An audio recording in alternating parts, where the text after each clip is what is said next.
पुणे जिल्ह्यातील माळवडी गावात अभिजित आणि आरती यांच्या लग्नाचा उत्साह होता. सुंदर सजवलेला मांडव, ढोल ताशांचा गजर आणि नटून थटून आलेले वराडी, सर्वत्र मंगलमय वातावरण होते. लग्नविधी सुरू असताना सर्वजण अक्षता देण्यासाठी तयार होते. नेमकं याच वेळी ढोल ताशांचा आवाज उच्च पातळीवर पोहोचला आणि कॅमेरामॅननं जोरदार फ्लॅश मारला. मांडवाच्या मागच्या बाजूला एका जुन्या खांबावर असलेले प्रचंड मोठं मधाचं पोळं या आवाजानं आणि तीव्र प्रकाशानं हादरलं आणि फाटलं. क्षणातच पोळ्यातून हजारो चिडलेल्या मधमाशांनी मांडवावर हल्ला केला. पळा पळा, तुमच्या जीवावर आलाय, एका किंकाळीनं शांततेचा भंग झाला आणि संपूर्ण मांडवात हाहाकार माजला.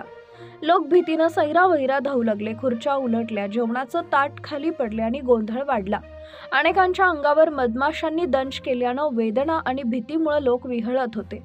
नवरदेव अभिजित आणि नवरी आरती यांनी एकमेकांचा हात घट्ट पकडला आणि लोकांच्या गर्दीतून वाट काढत ते मांडवाबाहेर पळाले. त्यांच्या डोळ्यासमोर अनेक लोक जमिनीवर पडले आणि त्यांना तुडवलं गेलं. मुलांचं रडणं आणि महिलांच्या किंकाळ्यांनी मांडव अक्षरशः रणांगण बनले. 5च मिनिटात संपूर्ण मांडव रिकामा झाला. या गोंधळात आणि मधमाशांच्या हल्ल्यात एकूण 19 जण गंभीर जखमी झाले. जखमींना तातडीनं स्थानिक ग्रामस्थांच्या मदतीनं रुग्णालयात दाखल करण्यात आले. अनेकांच्या शरीरावर मधमाशाच्या दंशाचे लाल ठसे उठले होते. पोलिसांनी घटनास्थळी तपास केला असता त्यांना फाटलेले मधाचं पोळं दिसलं आणि हल्ल्याचं कारण स्पष्ट झालं.